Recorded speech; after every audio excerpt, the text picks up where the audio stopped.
sensitized.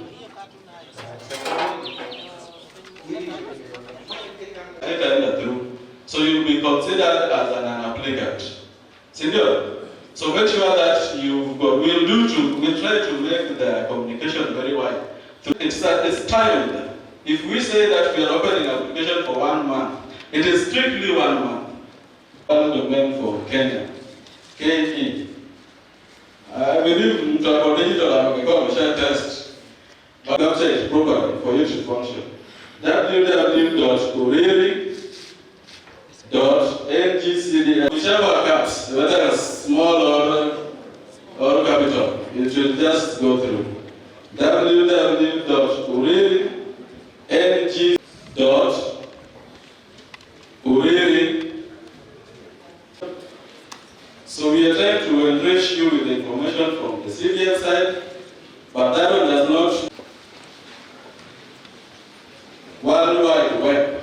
That is the URL utilized. Our website application.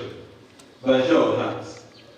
Still this one, and I'm sure you are expecting some funding of legs. There has been a slight delay in the delivery of the same.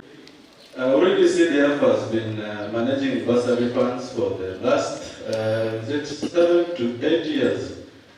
I'm very sure you're aware of students, so that we can go to school, we can have the right information, we can know of a regional manager from Kisumu all the way. And they were here yesterday, but there was a little bit of miscommunication. CDF department, Pravanya. Hata kuna watoto wetu na mheshimiwa Nyameta wako hapa tu, hili ndio wao. Okay. Good afternoon once more. Well, we don't have much. So when we get the information from our friends here, don't leave this place. Asante. Asante sana Brother Albert. As you are aware, the education is going through much revolution. There are so many changes that are happening, and in doing so, we've come here to sensitize people, parents, students, and other stakeholders on how they can apply for the government scholarship. Not that the scholarship is something that you are given, that we are not expecting to get it back, but when you apply for a loan, just as the name applies, it means that you'll have to repay it later, at a later date, maybe after 4 years, or after 5 years, or after 6 years. Yeah, so basically we are here to sensitize them that whatever they are seeing on the social media is going around about the increase in fees in the universities is not real, but actually there's a misinterpretation of that. I'll give an example. If you go to a student portal, you'll see that Bachelor of Education Arts, maybe in the University of Nairobi, is around 200 and something thousand. See, of course, this money is too much for an ordinary parent. He cannot pay it. So if you apply for scholarship, you'll be given an amount, and then maybe if you apply for a loan, you'll given an amount that will cover up that much. Then maybe what you can do, you can top up the difference, of which it will be minimal, and basically it will just be the same as these ones you're paying now. But one thing is that for one to apply, he must be a Kenyan citizen. One must be a Kenyan citizen to apply, and he must have an ID card.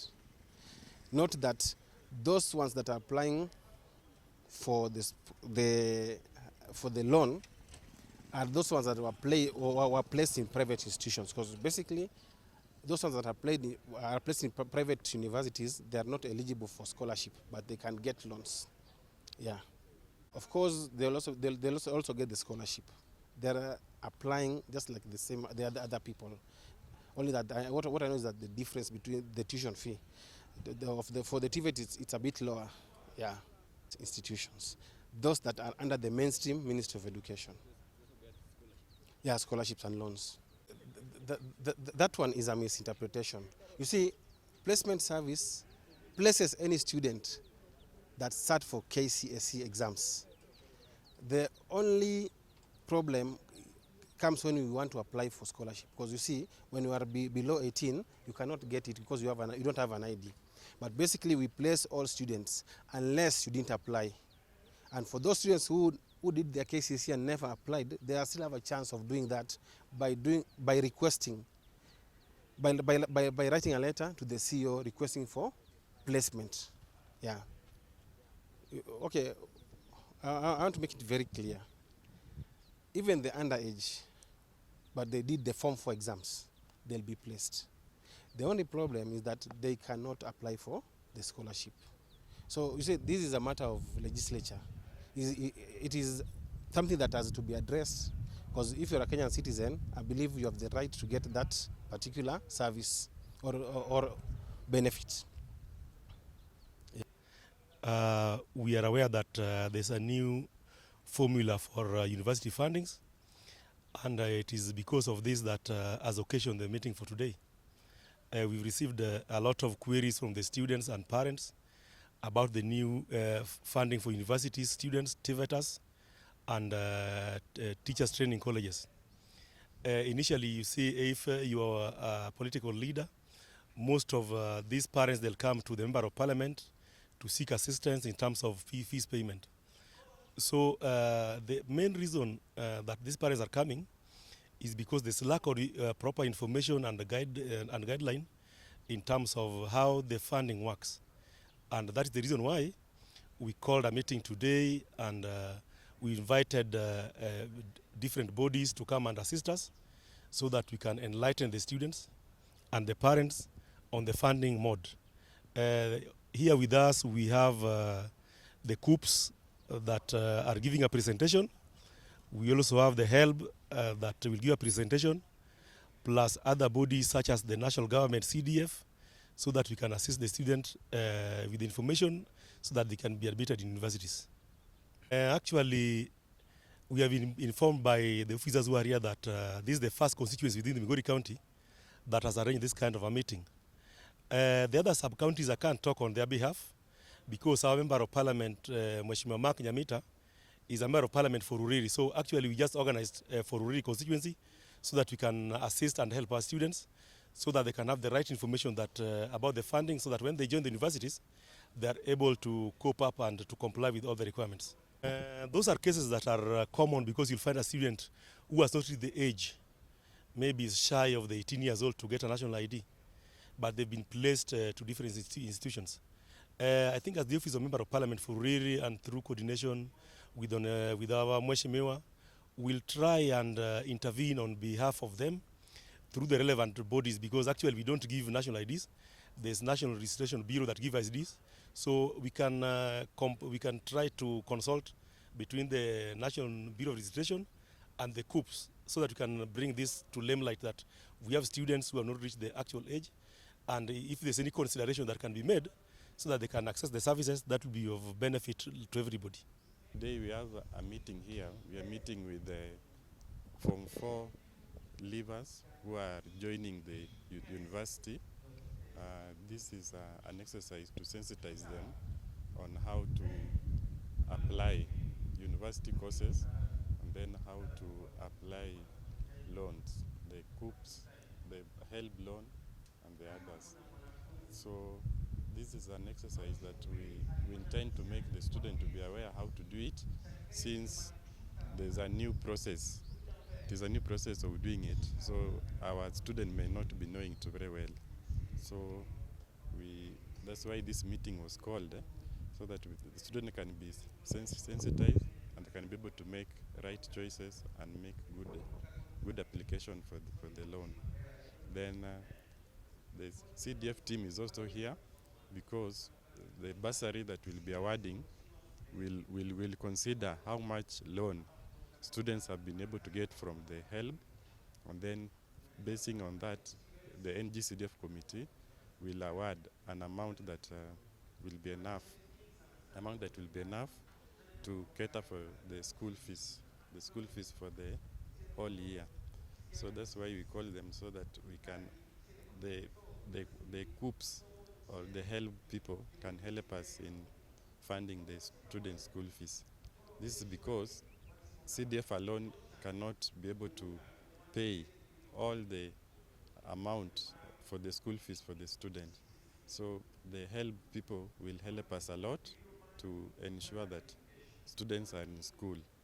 So the funding that we have for CDF cannot be enough to pay the school fees, and that's why Mheshimiwa aliamua kuwa tuongee na HELB, na pia the CDF will talk with the HELB team so that all our Form 4 students who will be joining the school can benefit from this. This is because in the past years, some students have not been able to get HELB loan, and it has been a challenge for the CDF committee to be able to pay school fees for all the students. For us, this CDF committee, so long as a student has qualified to join the university, is eligible to get our bursary.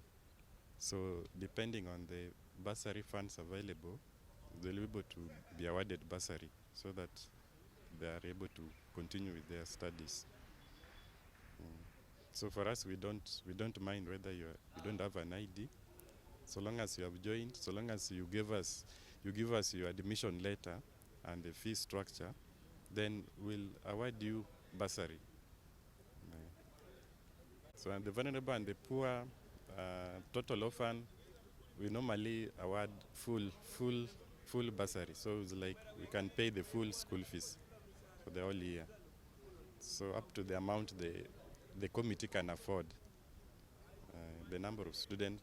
So we'll add the full bursary depending on the funds available and those who have applied. We have come here today for the purpose of attending the induction for the students who are joining university and tertiary colleges from this constituency.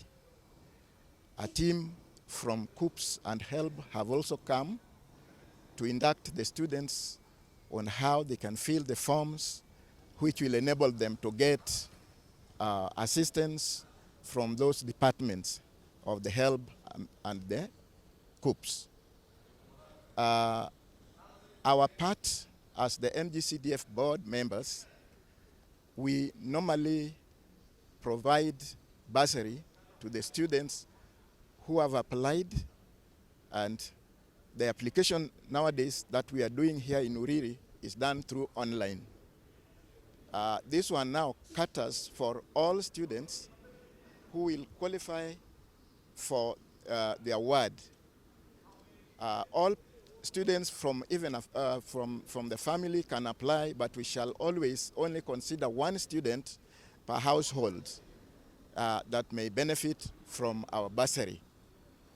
Now, the bursary does not cater for all the school fees, but we have an agreed upon amount that is paid for the students per level of the school where the student has gone.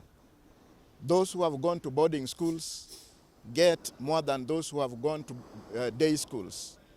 And those in university and colleges equally get an equal amount that is equivalent to their level.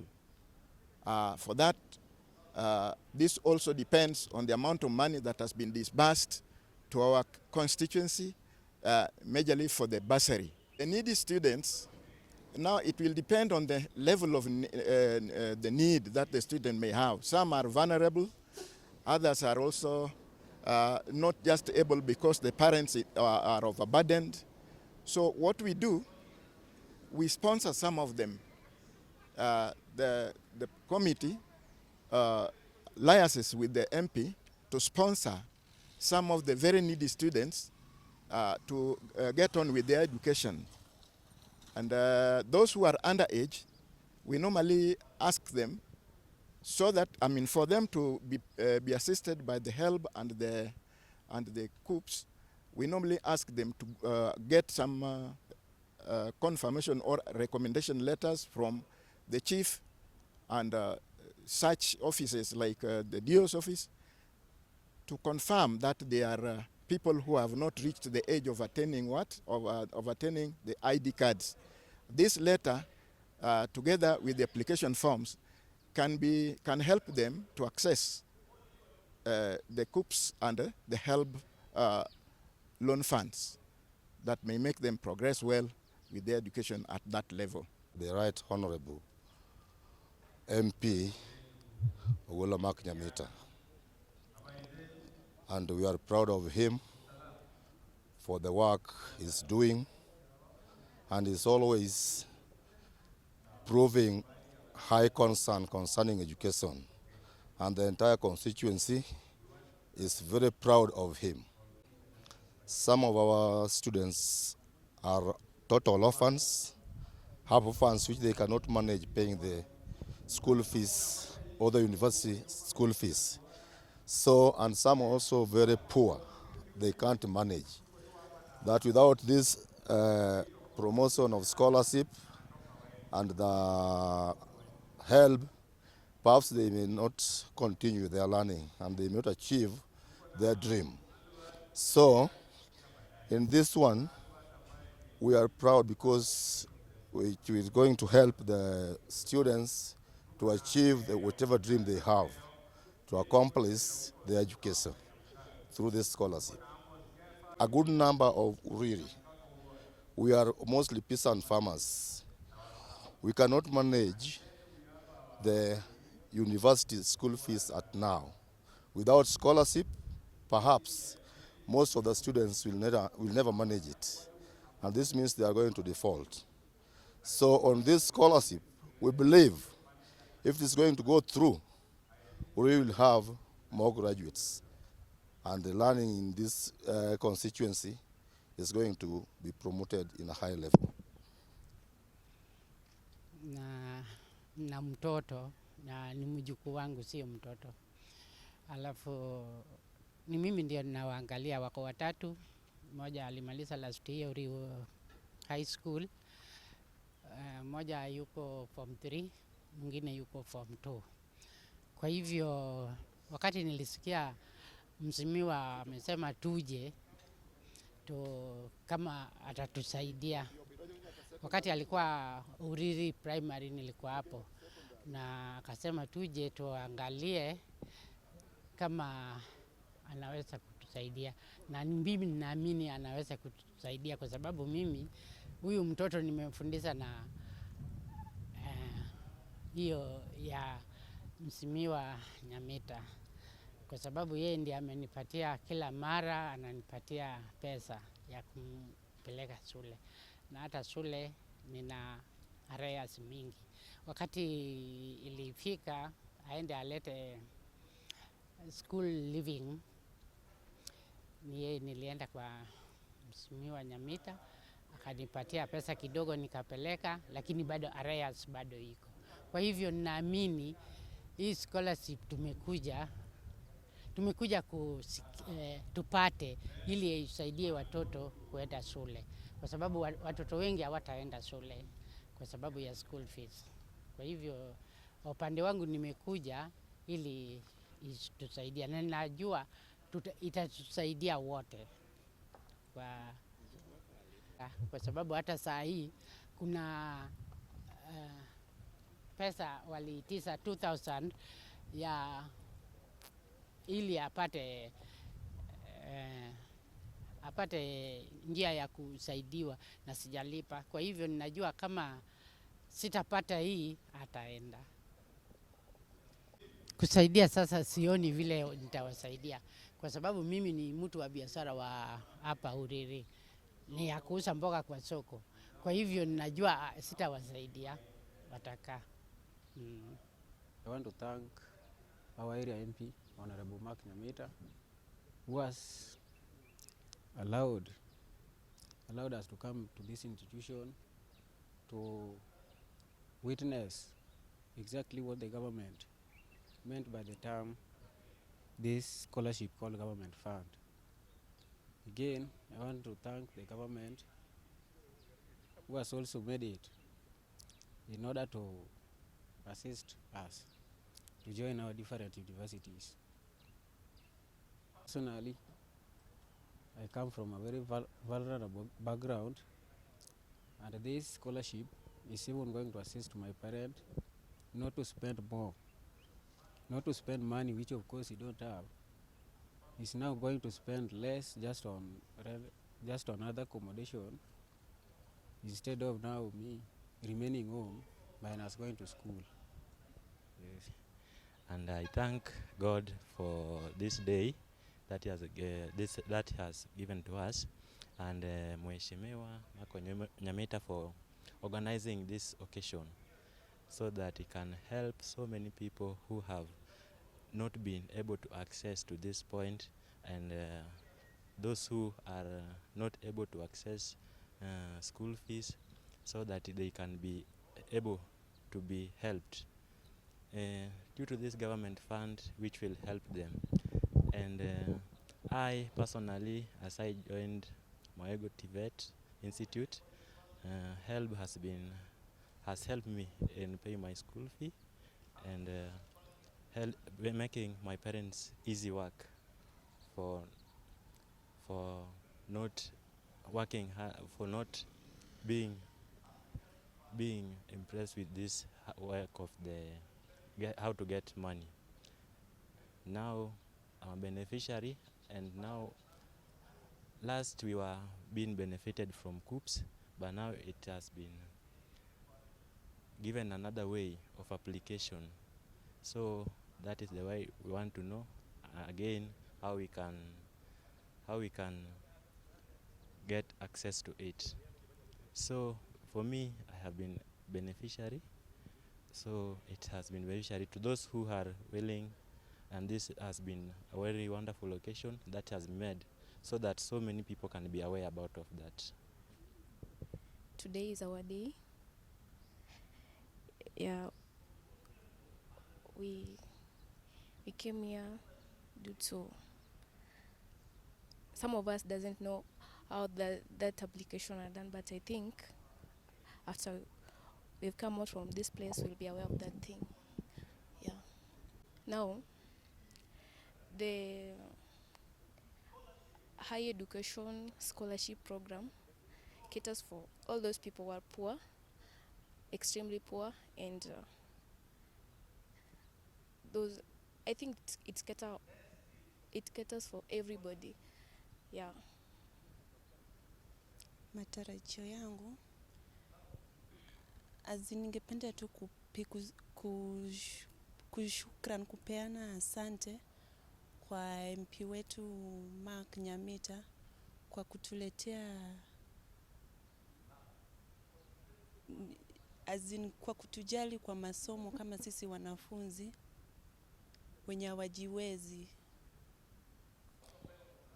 Sana sana kwa wale wanafunzi ambao wanatoka kwa familia wa maskini, itawasaidia sana kwa masomo ili wajiinue jamii.